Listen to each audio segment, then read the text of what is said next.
Salut à tous et bienvenue sur le podcast L'épopée amoureuse que je présente avec mon partenaire Raphaël. Bonsoir, bonjour. Nous sommes le soir, donc bonsoir. Bonsoir. Je voulais vous souhaiter une bonne année. Même si vous écoutez ça plus tard, c'est pas grave. Vous pouvez quand même toujours avoir une bonne année. Et alors ça fait un petit moment que je n'ai pas posté sur les réseaux sociaux. J'ai pris un mois sans internet, sans réseaux sociaux au mois de décembre. Et puis, je suis très contente de vous retrouver pour un petit podcast en ce début d'année. Et donc, pour ce podcast, ce troisième épisode, on va faire un épisode un peu différent parce qu'on va en fait répondre à vos questions par rapport à l'épisode qu'on a fait la dernière fois qui était sur le couple ouvert. Et comme il y avait pas mal de questions et que dans les commentaires, il y avait aussi le fait qu'il manquait d'informations, en fait, que les gens avaient du mal à trouver de l'information sur ce thème ou que peu de gens autour d'eux connaissaient le sujet. Donc je me suis dit que c'était peut-être un bon thème à approfondir et à surtout prendre vos questions et à voir qu'est-ce que... Alors ça ne veut pas dire qu'on a réponse à toutes vos questions, mais en tout cas qu'on puisse en discuter et voir un peu ce que nous, on a peut-être trouvé comme réponse là-dessus, ou ce qui a pu nous inspirer pour tel ou tel sujet, ou voilà ce qui nous vient là sur le moment par rapport à tel ou tel commentaire. Oui, je pense qu'en mini disclaimer, avertissement, ce serait que toutes les questions, on répondra en tant que nous et on essaiera de donner par rapport à nos expériences, notre vécu, mais on n'aura pas en effet réponse à tout. Et donc voilà, je pense qu'on n'a pas la science infuse. Ouais, complètement. Et encore une fois, je l'ai déjà dit, mais prenez que ce qui vous parle, quoi. Enfin, nous, on fait à notre sauce. Le but de tout ça, c'est d'arriver à trouver une relation qui vous plaît, qui vous correspond à vous. S'il y a des trucs qui vous inspirent, qui vous donnent envie, bah, prenez-le. Et s'il y a des trucs qui vous plaisent pas, bah, vous le prenez pas tout simplement. Pour moi, le plus important, c'est que vous suiviez votre instinct, ce qui est important pour vous, vos valeurs. Et nous, on est là juste pour voilà, témoigner en quelque sorte de ce que nous, on a fait et pas du tout pour... Pardon. et pas du tout pour prêcher, on va dire, une bonne façon de faire. Du coup, on peut commencer par la première question, peut-être. Je sais pas s'il y en a une première, mais Alors, je tu les n'ai as pas récoltées. noté à proprement parler très bien, etc. Mais bon, j'ai quand même pris des notes sur quels étaient les thèmes qui revenaient le plus souvent. Et la première, je pense, et celle qui revenait le plus souvent, c'était comment en parler à nos proches. En particulier, je pense, la famille, mais aussi les amis. Parler aux proches du fait qu'on est dans une relation ouverte ou polyamoureuse, qu'on prend un style de relation différent, quoi. Et on va du coup, encore une fois, je pense que Nina et moi, on ne pourra pas répondre à la question de comment en parler. Je ne sais pas si on peut donner des conseils, etc. Parce que, en tout cas, moi, de mon côté famille, amis, etc., ça n'a jamais été... je n'ai pas de souvenir concret d'un moment un peu coming out ou révélation ou annonce. Ça s'est fait un peu organiquement au fur et à mesure, certaines personnes avec certaines infos et tout. Et enfin, je prévenais juste que j'ai pas envie de dire comment le faire. Étape 1 pour l'annoncer à sa famille, étape 2, etc. Je pense que chacun a son vécu. Mais du coup, je t'envoie la question à toi, Nina. Comment ça s'est passé de ton côté? De ton côté, comment ça se passe avec les autres, tout ça? Ouais. Oui, il y avait quelqu'un qui demandait aussi, mais est-ce qu'il faut le dire? Est-ce que c'est quelque chose à dire? Et pour moi, voilà, ça c'est première question en fait. C'est est-ce que si t'as pas envie d'en parler avec ta famille, tes amis, bah n'en parle pas tout simplement. Ça peut faire juste partie de ta vie de couple. Et il n'y a pas de... pour moi, voilà, chacun fait ce qu'il veut, quoi. Je pense que ça devient plus compliqué dans une relation peut-être plus polyamoureuse où il y a vraiment plusieurs partenaires impliqués qui auront envie de connaître la famille, peut-être, ou vous aurez envie de faire rencontrer les différents partenaires à votre famille parce que c'est des gens vraiment importants pour vous. Là, je pense que la question se pose encore plus pour des situations comme ça, mais là encore, c'est pas obligatoire de devoir en parler. Et... donc la première question, c'est est-ce que vraiment j'ai envie ? Est-ce que c'est plutôt une pression que je me mets sur moi de je devrais le faire, ou est-ce que c'est vraiment une envie et que j'ai envie de pouvoir montrer qui je suis à ma famille, à mes amis, etc. Et si c'est le cas, si j'ai envie d'en parler, si c'est un vrai désir, effectivement, il n'y a pas de règle. Pour moi, et moi, comment ça s'est passé ? Alors j'avais même un doute sur est-ce que en fait ma famille était au courant. Alors je pense que oui, mais j'ai pareil pas eu un moment coming out très intense où je les ai fait s'asseoir, etc. Mais je pense qu'au détour d'une conversation avec ma mère, j'ai dû, je sais même plus, je pense parler des relations ouvertes. Je vais peut-être déjà tâter le terrain sur le fait que ça existait, quoi, ce type de relation, et un peu toutes les questions autour de la fidélité, l'infidélité, etc. J'avais vu un peu la vie de mes parents, etc. Et puis je pense qu'un jour, en parlant avec ma mère, je parlais ça devait peut-être être une période où on se rabibochait, toi et moi. Je sais même plus, c'était il y a tellement longtemps maintenant, je sais que j'ai dû expliquer que voilà, nous on faisait ça, on avait réfléchi, qu'on préférait avoir cette liberté-là, de pouvoir voir d'autres gens, mais en même temps qu'on s'aimait. Et je pense que ma mère a été assez cool en fait. Enfin, elle l'a pris. Alors, je pense que la réaction. Alors, soit j'ai des réactions autour de moi d'intérêt et de se poser des questions, mais de comment vous faites, dans le concret, comment ça se passe, etc. Et sinon, il y a pas mal de réactions de moi, je pourrais pas faire ça. Ou bien, ma mère, c'était quoi? C'était. Avec des doutes sur est-ce que ça peut tenir sur le long terme. Surtout si on en parle en fait. Il y avait un peu un côté, alors je ne sais pas du coup ce que ça veut dire sur la relation de mes parents, je ne vais pas spéculer. Mais l'idée, mais vous racontez tout ça, c'est peut-être difficile quoi. Parce qu'effectivement, nous, on a décidé de se parler de ce qu'on faisait avec d'autres gens. Et donc, il y avait un peu des doutes sur, ok, est-ce que ça peut vraiment marcher quoi. Je pense que c'était un peu ça, mais ça prenait pas trop de temps non plus. Et puis moi, j'étais assez sûre de moi à ce moment-là, je pense, quand j'en ai parlé. J'avais déjà vu en quelque sorte les bénéfices de notre histoire, de notre relation. Pour être. Je le disais pas pour chercher une validation en quelque sorte. Je disais pas pour. Ouais, je le disais juste comme une information, comme si voilà, on a pris des vacances à tel endroit, quoi.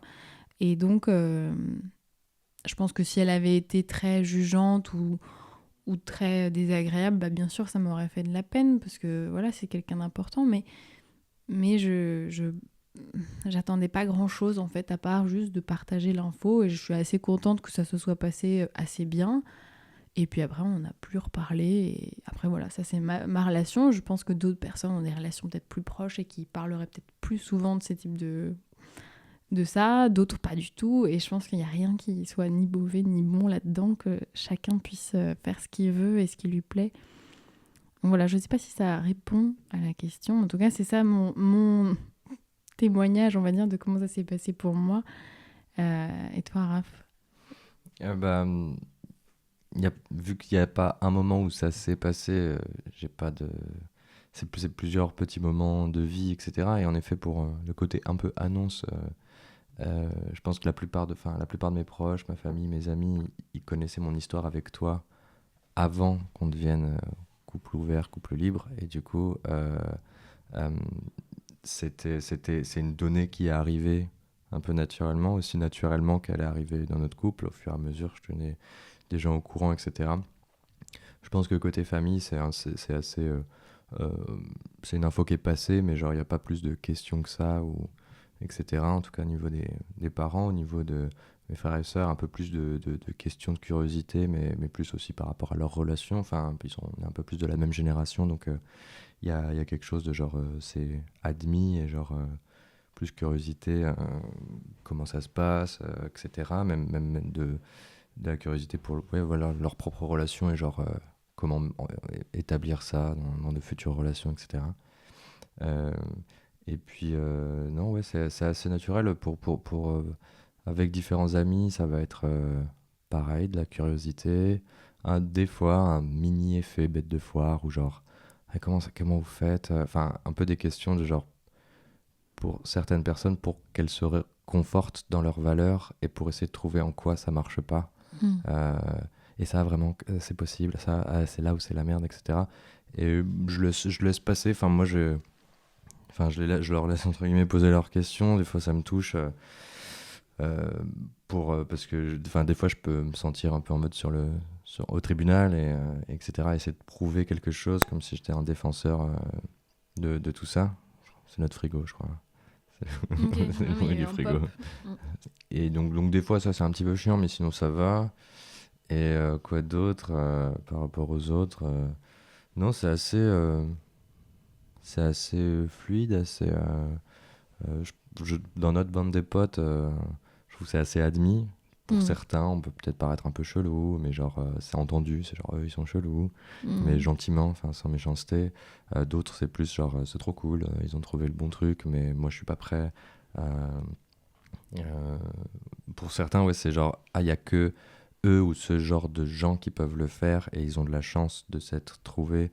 Moi, je pourrais pas, tu vois. Il y a des gens Mm. et je suis un peu plus attristé pour eux. J'ai envie que tout le monde sache que tout le monde pourrait le mettre en place s'ils le souhaitent, s'ils le sentent. Mm.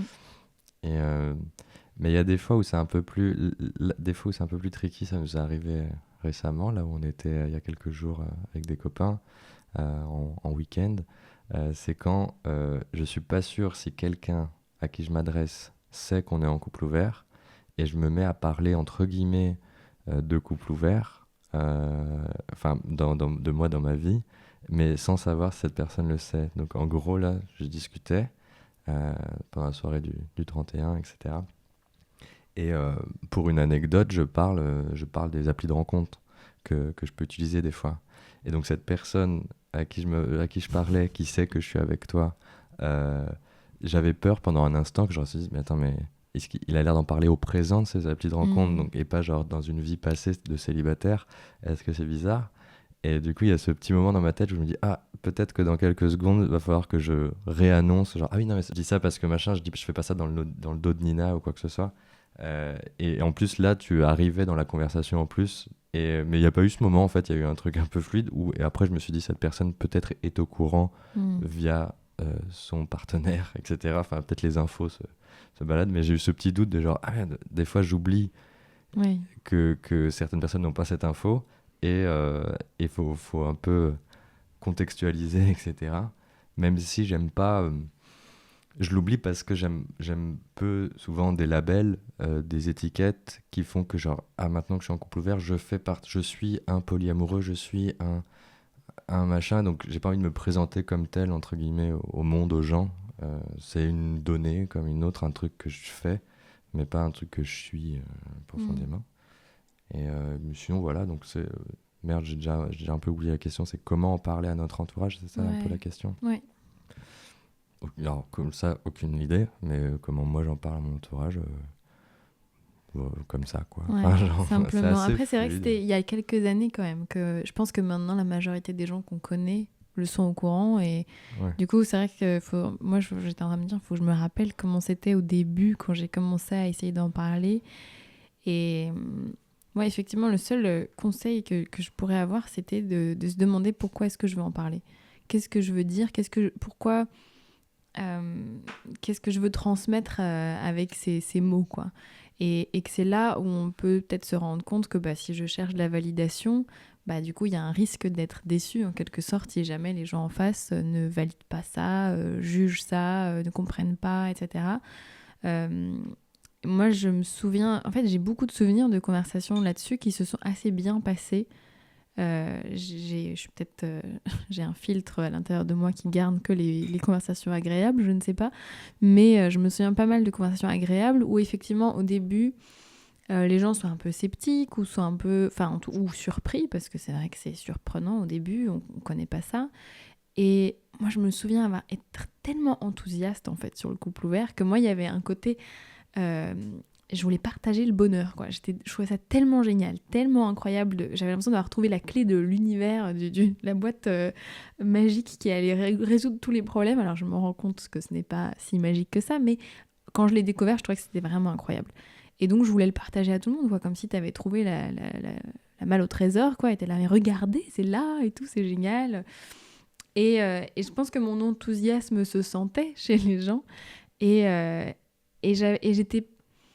Alors, il y avait peut-être une petite part de moi quand même qui voulait prêcher un peu, je pense, parce que j'étais tellement contente et tellement convaincue.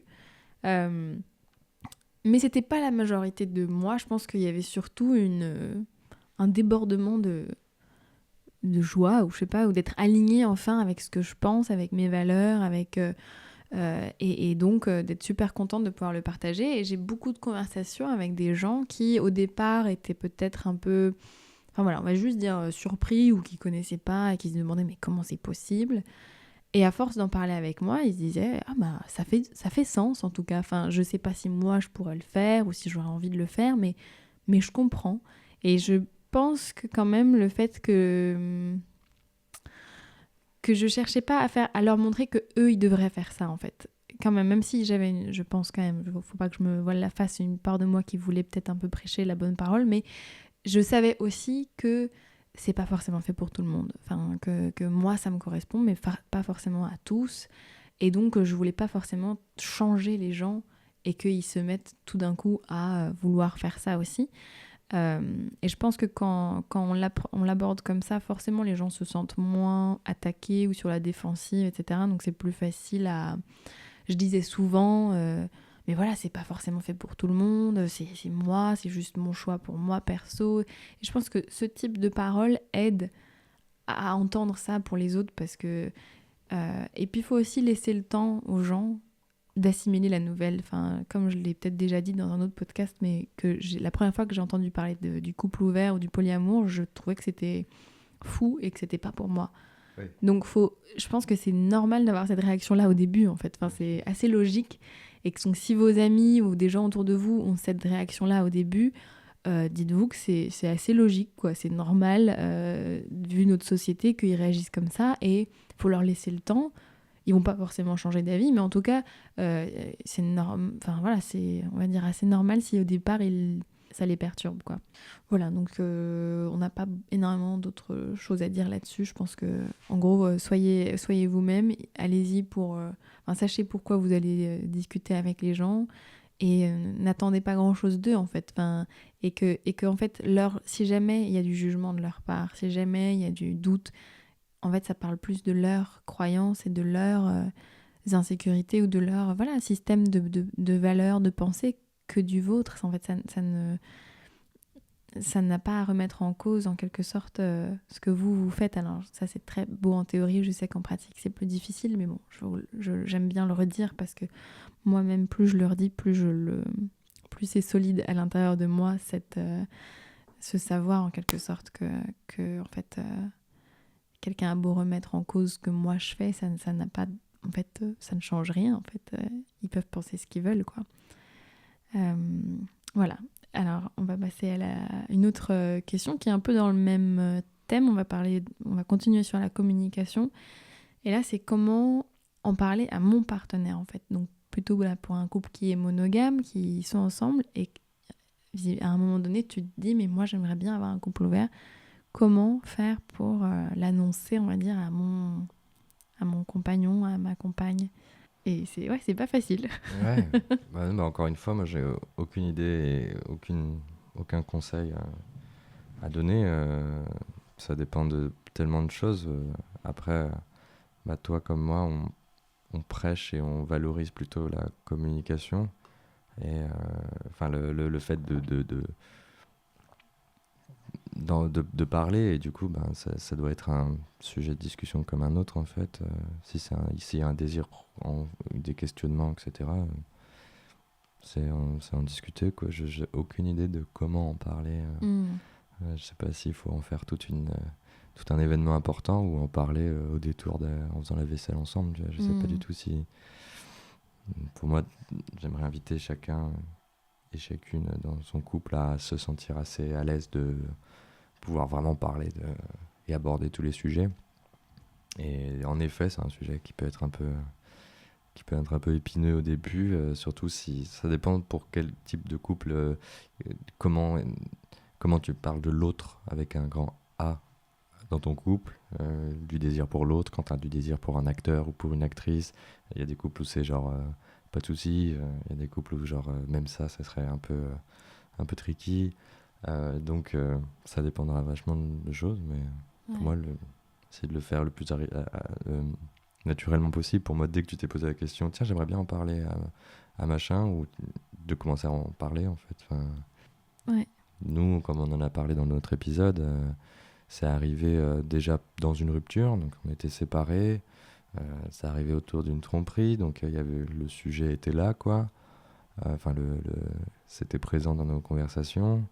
Donc, moi, ne me rappelle pas d'un moment où je me disais comment en parler à Nina, parce que c'était... on en parlait toujours un tout petit peu. C'est peut-être toi qui as amené un peu le sujet, mais c'était lié à la tromperie que j'avais faite. Donc, il y avait un truc assez naturel, quoi. Il n'y avait pas genre... j'ai découvert dans ce magazine Tiens, telle recette du bonheur. à telle Tiens, page. voilà, c'est ça, c'est pas passé comme ça. Donc, Ouais. et j'ai pas envie d'inviter les gens à faire ça. J'ai envie de à leur faire bouffer une pilule, en gros. Et s'il y a des gens où il y a une seule personne dans le couple qui pense au couple ouvert, au polyamour, etc., un peu qu'ils en parlent. Pour moi, j'aimerais les inviter à qu'ils en parlent aussitôt, aussi naturellement possible, de pas s'être prévu un discours, pour pas avoir trop non pas d'espoir, d'attente sur un résultat. Je vais lui en parler et elle va souscrire, ou il va souscrire au truc, quoi. Que ce soit plus genre, j'ai envie d'en parler. Vu que ça se fait à deux, le couple ouvert, tu signes à deux, quoi. Donc, faut pas forcer. Il n'y a pas de stratégie. J'ai pas envie d'être dans de la stratégie. Ouais. Si t'en parles comme ça, il là, ou ça elle va va dire marcher. oui. Ouais, c'est ça. C'est à voir ensemble, parce que ouais, complètement. c'est un projet un peu, quoi. Donc, ouais.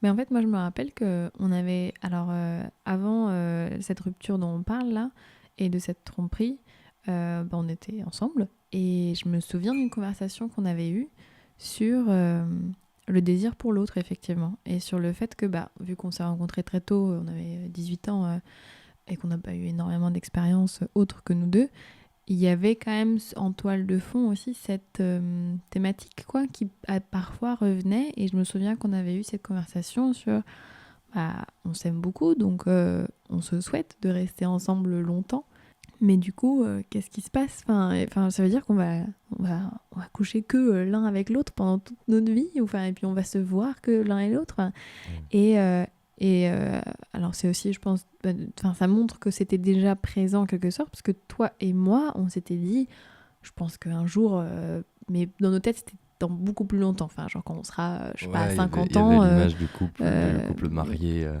qui s'aventure dans les soirées folles. Ouais, ou qui pourrait potentiellement tenter des trucs ou s'offrir cette liberté, parce que voilà, ça fera longtemps qu'on sera ensemble et que on aurait... Il y avait cette porte qui était en quelque sorte déjà un peu ouverte. Mais c'est vrai que, en fait, de ce que tu m'avais dit, et tu me dis si je me trompe, mais que toi, ça te rassurait sur le coup, mais qu'en fait, après, ces pensées-là revenaient et que tu disais, oui, mais ça, c'est genre dans 50 ans, et que après, bon, bref, t'as rompu. Parce que quand même, il n'y avait pas que ça, mais c'était une des thématiques qui pouvait un peu te faire douter de notre relation, quand même, au final. Ouais.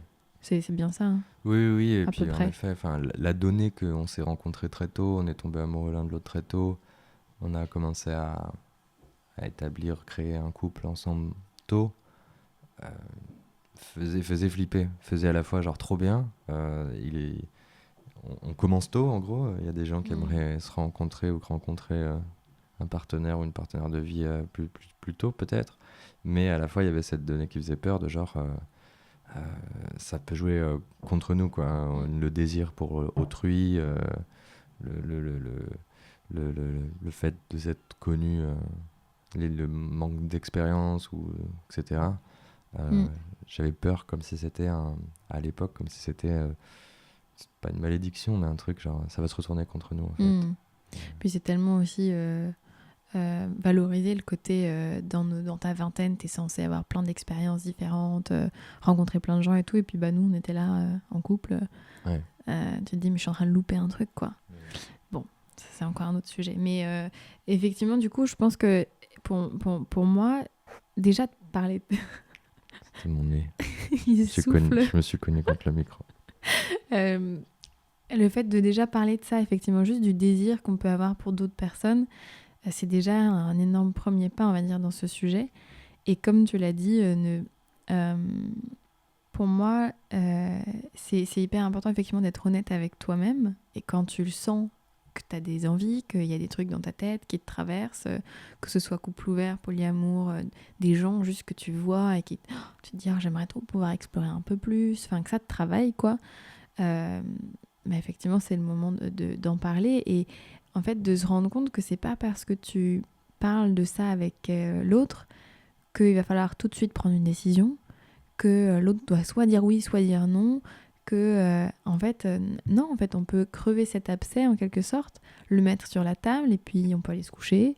Et puis ça va prendre le temps que ça va prendre, mais on mijote le truc à deux et ça.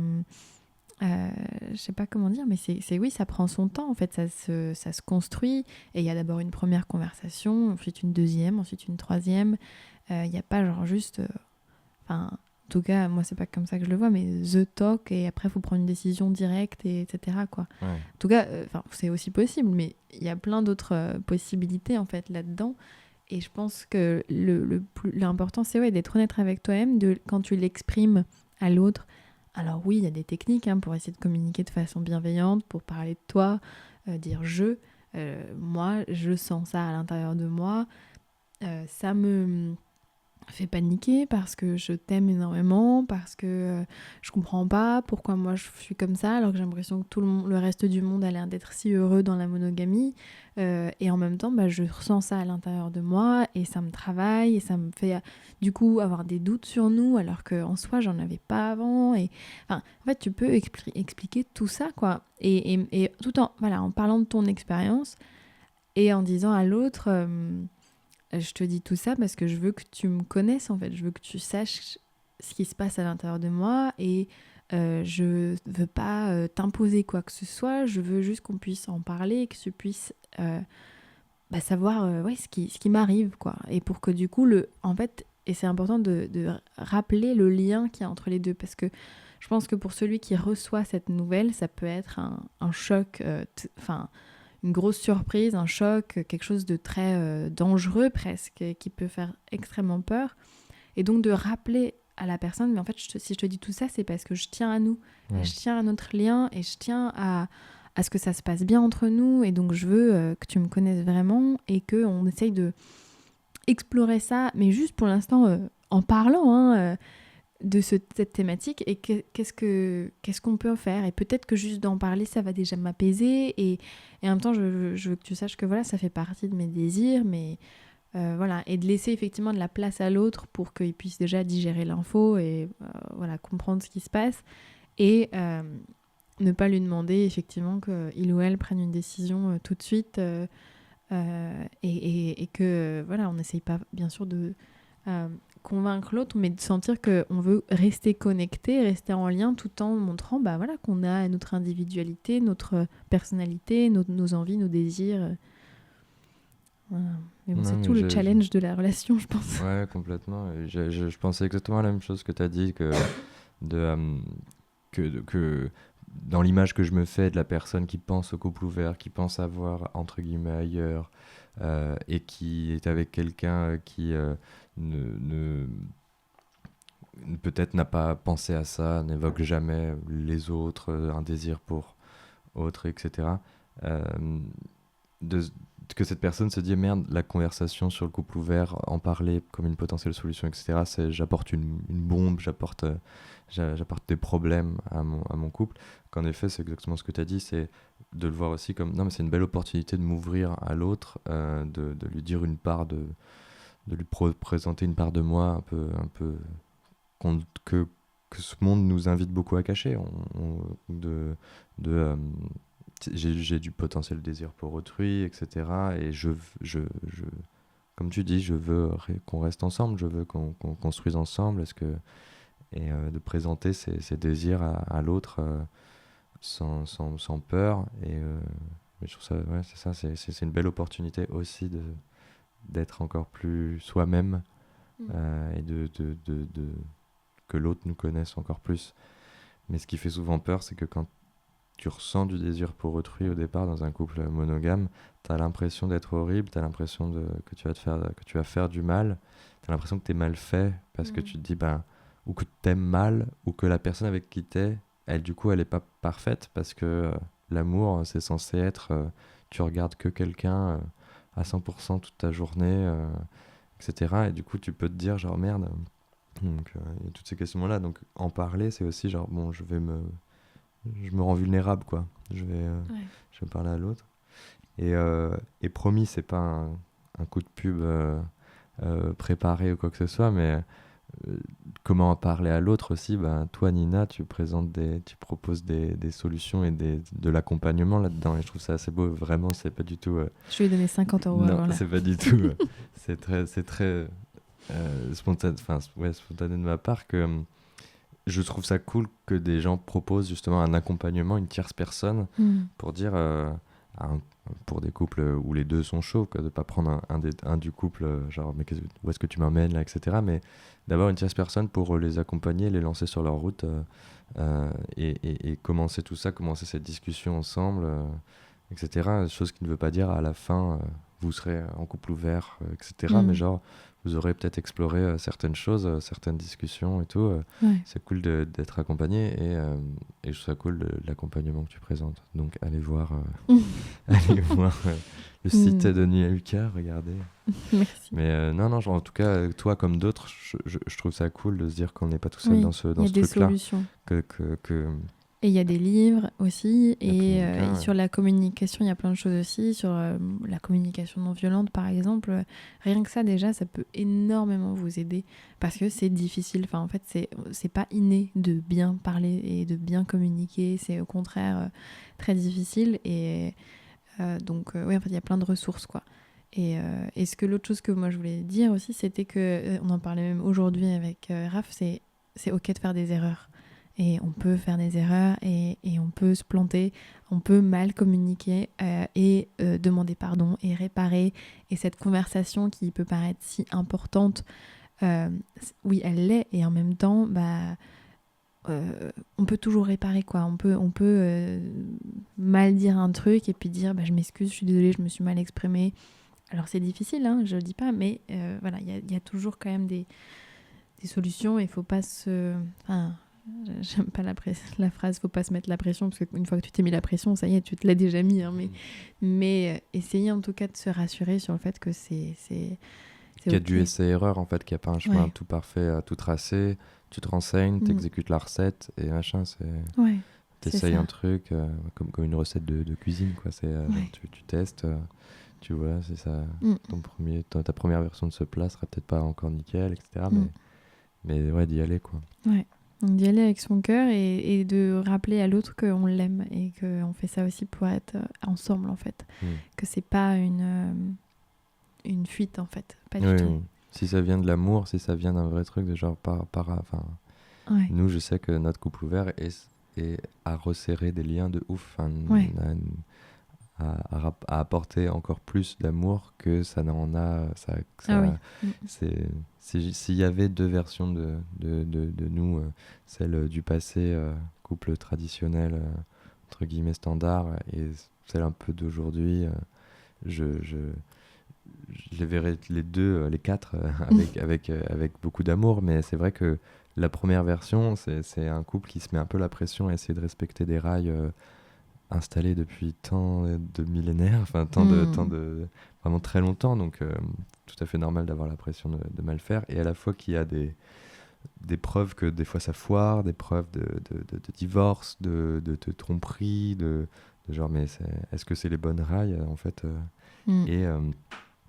et du coup qui se met beaucoup la pression mais qui peuvent s'éloigner l'un de l'autre. La preuve, lors de notre tromperie, on l'a vécu, on l'a digéré, on a appris, etc. Mais en soi, elle, à l'époque, c'est une erreur qui était, je dirais, j'ai pas envie de dire nécessaire, mais ça a permis aussi derrière de débloquer des discussions. Mais à l'époque, il y avait ce couple qui se mettait beaucoup la pression, justement. Et moi, je sais que je me livrais pas autant, et te livrer le fait que j'avais du désir. J'aurais pu te dire peut-être que j'avais du désir pour une actrice, genre les trucs très très lointains, mais quelqu'un genre dans la rue que j'ai croisé, quelqu'un du boulot, etc. Là, c'était plus dur. Je savais que genre ça, il faut surtout pas dire. Alors que maintenant, cette discussion permet que genre ça puisse être aussi banal que quand c'est dans ma tête, ou alors important si c'est important dans ma tête. Enfin, que je peux, juste une personne avec qui je peux en parler, quoi. Et ça, c'est super fort, quoi. Ouais. Et ce que je trouve important là-dedans, et ce que je veux dire aussi, c'est sur la culpabilité que tu as mentionné à un moment donné, je crois, que il y a cette pression sur ce que c'est qu'un couple, ce que c'est qu'aimer aussi, effectivement, et que donc si tu ne fais pas ça comme ça, c'est que tu aimes mal et que tu es quelqu'un de mauvais, et donc tu te culpabilises. Et je pense que l'autre travail que tu peux faire en quelque sorte interne, quand tu te prépares à en parler à ta partenaire, c'est de travailler sur ta culpabilité et de ne pas y aller avec, en te mettant dans une posture de je suis coupable et je suis mauvais. Ouais. Au maximum, quoi, de toi en tout cas, de t'envoyer de la compassion, de l'amour, de te dire ça ne fait pas de moi quelqu'un de mauvais en fait, je suis comme je suis, et, et ça ne veut pas dire que j'aime mal mon ou ma partenaire. Si elle ou lui ne peut pas fonctionner de cette façon, et ben on trouvera autre chose, on trouvera d'autres solutions, et on verra où ça nous mène. Peut-être qu'on finira pas ensemble au final, mais en fait, voilà, ça ne fait pas de toi quelqu'un de mauvais. Je trouve que c'est important effectivement de le dire, et que quand effectivement tu arrives à trouver ça dans ton couple, moi je trouve que c'est une libération énorme de effectivement sentir qu'il n'y a pas de part de toi qui sont honteuses. Alors ça veut pas dire que ça y est, on a tout compris avec Raph et qu'on n'a aucune part d'ombre, etc. Non, je pense qu'on a encore des années devant nous pour découvrir plein de choses. Mais en tout cas, sur ce sujet-là du désir vers quelqu'un d'autre, c'est beaucoup plus simple, beaucoup plus facile, et c'est quand même chouette de pouvoir montrer ça à l'autre et de sentir qu'on est aimé en entier. En tout cas plus en entier qu'auparavant, où il fallait se façonner un peu d'une certaine façon pour correspondre à la norme, quoi. Non, complètement. Et je tiens juste à préciser qu'on enregistre le podcast dans notre cuisine, et du coup, il y a bruit de frigo, bruit de ballon d'eau chaude qui se remplit, il y a des voisins qui font une soirée au-dessus, et enfin, là, il y a tout en même temps. Donc, désolé pour J'espère qu'il n'y la a pas trop de nuisance bruit. sonore. Je sais pas ce qu'on entend dans le micro ou pas, mais là, Pour l'instant, il y a j'entends de l'eau pas. chaude Mais... qui se remplit, et je sais pas si tu l'entends, ça. Ouais. Sorry. Ok, passons. On n'a fait que 2 questions. Nous sommes déjà à 40 minutes, donc j'espère que vous tenez le coup. Alors, il y a... Alors, on va faire rapide, je pense, parce que voilà, c'est la communication au sein du couple ouvert. Donc là, c'est entre nous deux. Qu'est-ce qu'on décide de se dire et de ne pas se dire ? J'avais reçu cette question de est-ce qu'on se raconte en détail quand on rentre d'une soirée avec quelqu'un, ou bien on laisse un peu en suspens, quoi, enfin en flou. Je pense encore une fois, hein, chacun fait ce qu'il veut, chacun a sa sauce, que vous trouviez en gros entre vous ce qui vous convient. Et ce qui est important, encore une fois, c'est que vous allez tester des trucs, peut-être que ça va marcher, peut-être que ça va pas marcher, et c'est ça qui est marrant et qui est intéressant dans le couple, c'est que on teste des trucs, et puis petit à petit on affine et on trouve voilà, ce qui nous correspond le plus, quoi.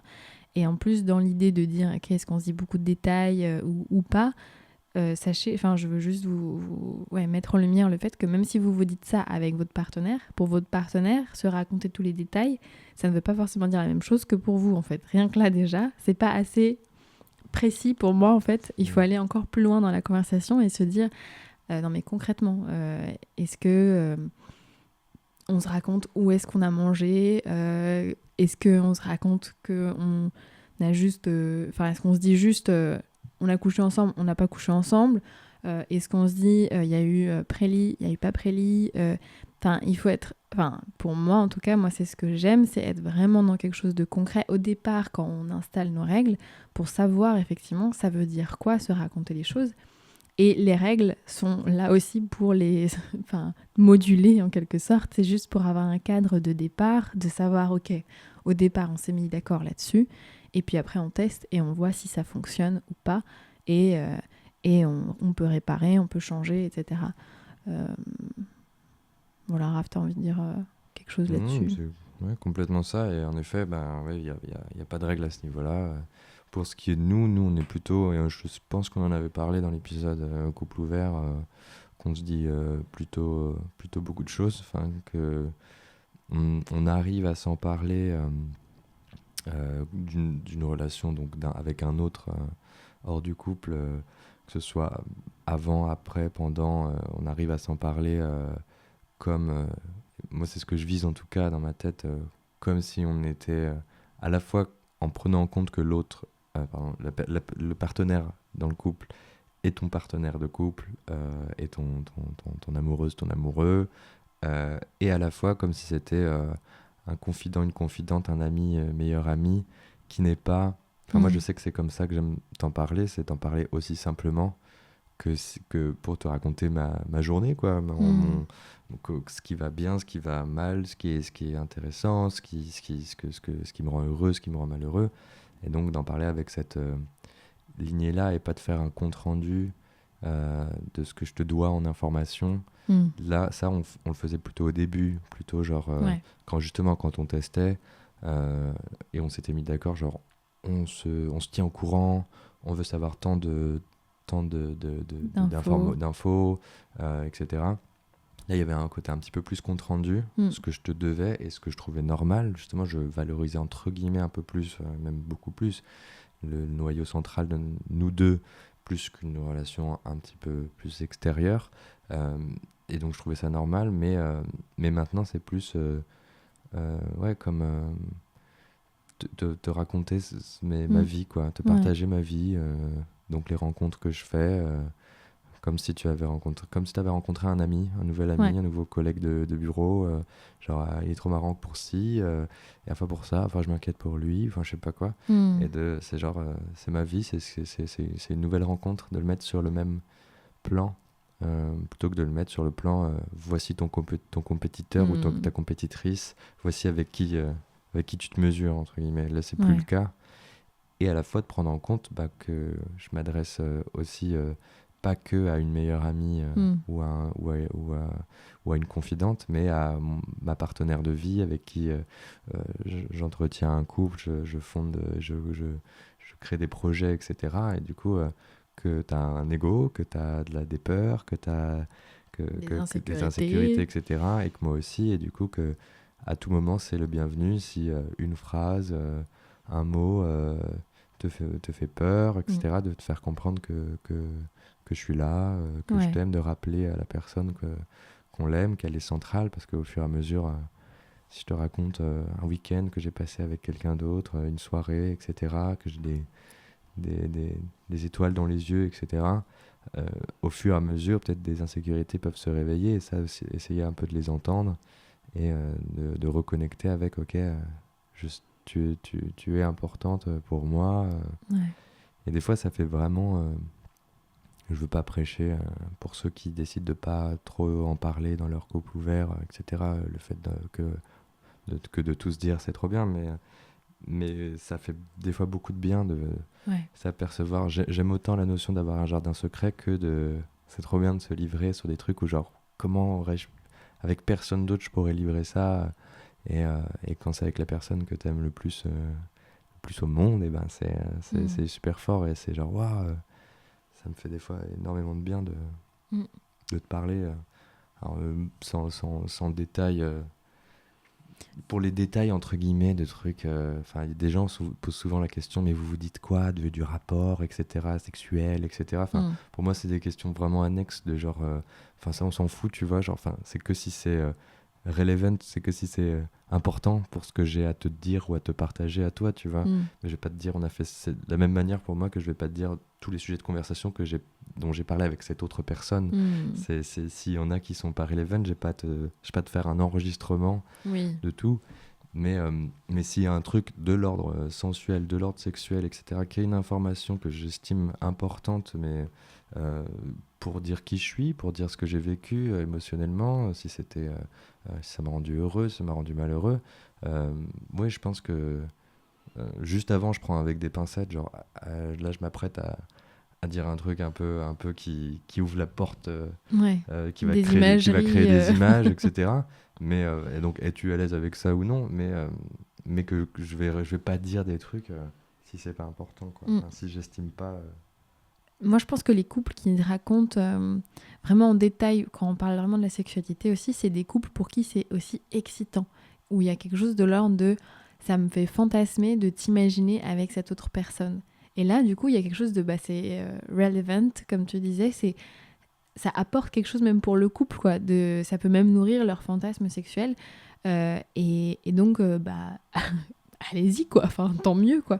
Mais donc, voilà, tout ça pour dire que chacun fait comme il veut, effectivement, et trouve sa propre manière de choisir où est la jauge, quoi. Où est-ce que la limite... Ouais. Ouais. Ok. Next question. Et bien, je propose qu'on parle de la jalousie, parce que je pense que c'est quand même aussi pareil, un autre sujet qui intéresse beaucoup les gens. Avant de passer à la jalousie, en fait, j'ai relu des questions et j'avais envie de quand même y répondre. Et c'est plus, je trouve, dans ce qu'on parlait avant sur la communication, etc. Donc, on va le faire maintenant. C'était comment vous présentez votre relative indisponibilité à une nouvelle personne qui vous plaît, comment ça se passe en général, et avez-vous dû gérer le fait que la nouvelle personne en veuille plus d'engagement, voire plus d'exclusivité. Et je trouve qu'effectivement ça peut être intéressant. Moi, j'ai pas compris la première partie de la question. Comment vous présentez votre indisponibilité ? Quand tu rencontres quelqu'un en soirée qui te plaît, comment est-ce que tu lui dis que tu me plais aussi, mais j'ai quelqu'un à la maison. Moi, pour ma part, le fait que je sois en couple, que je sois dans une relation qui date maintenant de bientôt 9 ans, là. C'est quelque chose que je présente déjà assez vite. Et si quelqu'un que je sens qu'on est sur un plan plutôt de flirt, tout ça, c'est une information que je veux donner le plus vite possible. Et à la fois, c'est ça qui est ce qui est toujours un peu tricky, c'est que souvent quand je donne cette information, c'est pour dire que la relation dans laquelle avec une autre personne, c'est du flirt. Alors que des fois, tu sais pas si c'est du flirt que d'un côté ou d'un autre. Donc genre, tu sais pas si tu dis cette info, quelqu'un va répondre genre je m'en fous que tu sois en couple, quoi, t'es amoureux de moi, c'est quoi ton problème, tu vois. Et du coup ça fait toujours un peu, c'est toujours un peu flou et gris cette zone de genre à quel moment on est d'accord qu'on flirte entre guillemets, ou à quel moment j'ai eu les bons signaux. Et pour pas que cette info ou que ce truc genre en fait je suis en couple ouvert machin n'arrive pas comme un... Il y a aussi un peu un côté genre tu te livres, quoi, tu fais genre et je te kiffe du coup. Et du coup genre mais ça le plus tôt possible, parce que par décence, respect pour cette tierce personne sache dans quoi il ou elle s'engage, quoi. Et la deuxième partie de la question, donc le quand, j'ai pas de réponse, c'est plus c'est un peu comment, au mais feeling. Moi, je me dis, encore une fois, et si comment, tu racontes... Et après, c'est comment faire comprendre à l'autre, à une tierce personne qui souhaiterait plus de projets ou comment tu gères le fait que l'autre peut-être voudrait plus s'engager, aurait plus de sentiments, etc.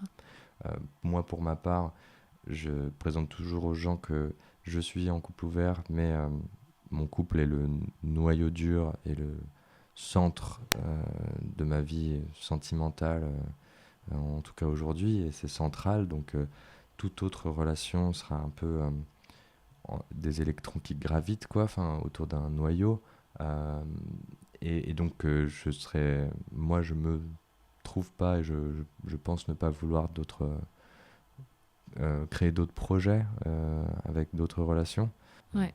Oui, le fait qu'on le dise assez tôt, parce que moi aussi c'est assez rapide, ça quand même met un cadre, quoi. Et si la personne sait qu'elle n'est pas intéressée par quelque chose de plus léger, elle va probablement pas rester avec nous, quoi. Et enfin, voilà, ça crée quand même un cadre. Et puis, je pense que nous deux, on est quand même dans une relation, très couple ouvert, c'est-à-dire que notre couple, c'est ce qu'il y a de plus important, c'est là où on met la majorité de notre énergie, en fait. Et donc, on met pas énormément d'énergie non plus vers les rencontres extérieures, il y en a. Et je pense que ça se ressent en quelque sorte. Et que... Alors, je dis pas que c'est impossible que quelqu'un ne puisse pas vouloir plus ou tomber amoureux ou quoi que ce soit, mais en fait, rien que par le fait que moi, si je passe du temps avec quelqu'un d'autre, je vais parler de toi à des moments, je vais t'appeler. Enfin, ils vont voir l'espace que tu prends en quelque sorte dans ma vie.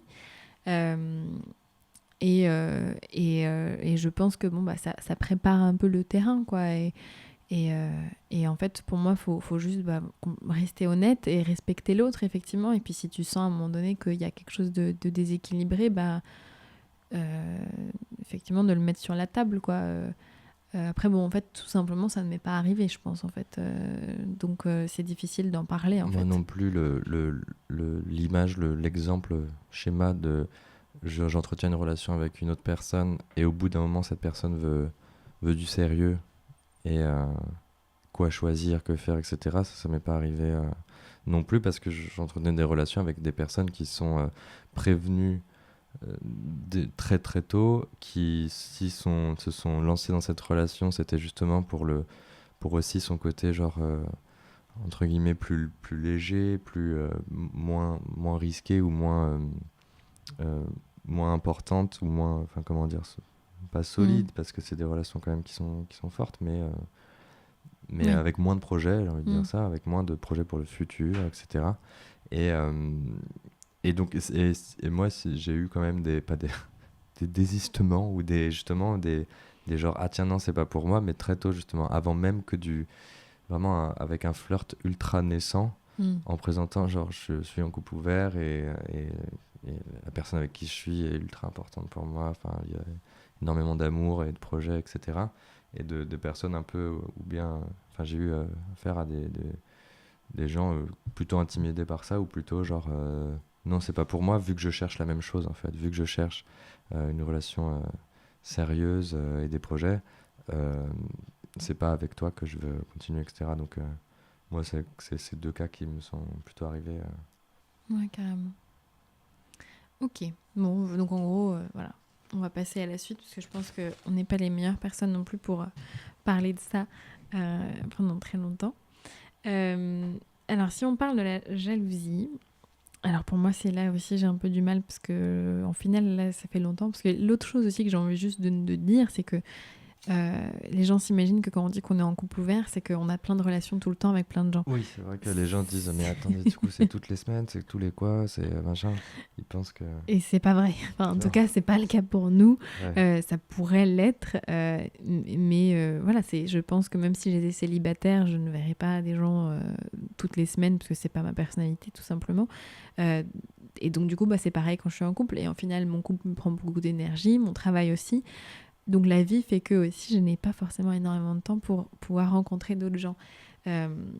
Donc, si on va parler de jalousie, il faut que je me reprenne un peu des souvenirs. Et je pense que c'était le plus douloureux, effectivement, au début, quand on commençait cette aventure et qu'on ne savait pas trop encore, qu'en plus on se reconstruisait après l'infidélité. Donc il y avait beaucoup de blessures à penser, en quelque sorte. Et Il y a une question autour de la jalousie, il y a un truc. C'est une question qu'on t'a alors posée. sur la jalousie, c'était assez neutre. Enfin, c'était et comment vous faites pour la jalousie Ah, ok. Si, il y avait un truc quand je voulais noter, c'était ou comment faire pour passer outre la jalousie. Et c'est vrai que nous deux, quand on en discute, on est assez d'accord sur le fait qu'en fait, la jalousie, c'est une émotion et elle est tout aussi importante qu'une autre, en fait. Et donc, de ne pas la... Moi, ça n'a jamais été ma philosophie de se dire, faut que j'arrête d'être jalouse. Ou faut que...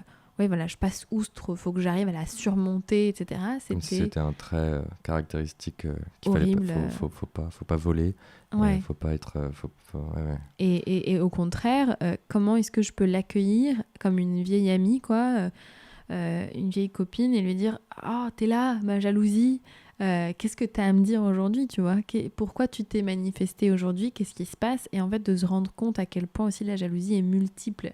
Elle a plein de facettes et elle veut dire plein de choses différentes.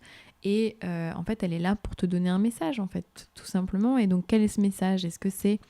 Moi, je sais qu'il y avait souvent le côté, en fait, tu passes du temps avec une nana, tu vas faire une date avec elle, et je te vois chercher le lieu, bien t'habiller, préparer le truc et tout. Et il y a de la jalousie qui vient. J'ai le ventre qui se noue, je suis grognon, je suis pas contente, etc. Et je me dis, mais en fait, je suis pas tant inquiète pour ma relation. Je me sens pas en compétition, je me sens pas comme quoi elle est mieux que moi, mais juste j'ai envie de ça. Je veux être à cette date avec Raphaël, je veux qu'il m'emmène je sais pas où et qu'il se prépare avec moi. En fait, c'était juste l'information comme quoi je voulais du quality time avec toi à un moment donné en fait, enfin bientôt, enfin ça me manquait quoi. Et donc c'est super, je trouve ça cool en fait d'avoir du coup cette information et de pouvoir te la communiquer, de pouvoir dire ah bah la semaine prochaine ou bientôt j'aimerais qu'on ait un moment comme ça pour nous. Et là, ces sentiments de jalousie, bah, ils s'apaisent et ils peuvent s'en aller jusqu'à la prochaine vague parce que j'ai entendu le besoin qu'il y avait derrière en quelque sorte. Et ça c'est un exemple. Ça pourrait être que ce jour-là, je me sentais vraiment comme une merde et que du coup, bah, te voir, t'intéresser à quelqu'un d'autre, enfin, dans le sens, je suis pas là, mais je te vois te préparer ou... et bah c'est plus difficile, enfin, parce qu'effectivement, si moi j'ai le moral dans les chaussettes, que je me sens comme une merde, c'est plus difficile à gérer. Et donc de me dire, bah, là, j'aurais peut-être besoin d'être un peu plus rassurée. Enfin, d'habitude, j'arrive à le faire toute seule, là, j'y arrive pas. Est-ce que je peux j'essaye du coup de te le demander, quoi. Est-ce que tu peux prendre 5 minutes avec moi pour me prendre dans tes bras et me dire que tu m'aimes et que oui, tu reviendras après ton date et que tout va bien entre nous et que je suis quelqu'un de bien, etc. Et en gros, d'aller un peu plus loin que juste la première couche de je suis jaloux ou je suis jalouse et d'essayer de savoir, ok, il y a quoi en dessous. Et là, tu peux du coup faire quelque chose en fait avec cette jalousie et t'en occuper, quoi. Parce qu'elle n'est pas mauvaise en soi. Pour moi, les émotions, elles sont neutres. Il n'y a pas d'émotions négatives et positives. Elles sont parfois plus agréables, parfois plus désagréables à vivre, mais aussi parce que la société nous a appris à les vivre de façon désagréable. Mais en final, c'est des informations pour moi sur toi, sur moi, sur comment je me sens, etc. Et donc, voilà. Ouais, carrément. Moi, c'est pareil, c'est que... en effet, faut pas croire qu'avec un couple ouvert, la jalousie disparaît ou qu'il y a que les gens pas jaloux qui se lancent en couple ouvert, etc. Enfin, c'est une émotion ultra humaine et on ressentira toujours et on ressent toujours de la possessivité, de la jalousie, etc. Et en effet, quand on creuse, qu'est-ce qu'il y a derrière la jalousie? Il y a beaucoup d'insécurité parce que, moi, je suis content parce que je l'ai vraiment vécu. J'ai une expérience concrète qui m'a montré que sur un événement A, comment je me sentais moi dans le reste de ma vie influait énormément sur comment je l'appréhendais. Donc si j'étais ultra sûr de moi, pour plein d'autres raisons, je pouvais... c'était quand on était séparés et que tu partais en week-end avec un mec que tu avais rencontré, etc. Tu étais aux États-Unis, donc de l'autre côté de l'Atlantique, etc. Vraiment, je me sentais tout nul, tout pourri dans mon appart, tout pas bien. Et puis, quelques événements ont fait que je me sentais bien, que je me sentais bien et dans ma peau et je sais pas, voilà, dans mon travail ou dans les trucs, qui ont fait que, genre, d'un coup, la même information était, genre, je les voyais vraiment avec une autre lumière, quoi, vraiment de l'autre côté, quoi. Et par exemple, nous, là, en ce moment, on va pas tarder à le vivre. Il y a un mec que tu vas revoir, etc. On en parle déjà un petit peu, etc. On prépare le terrain, on discute.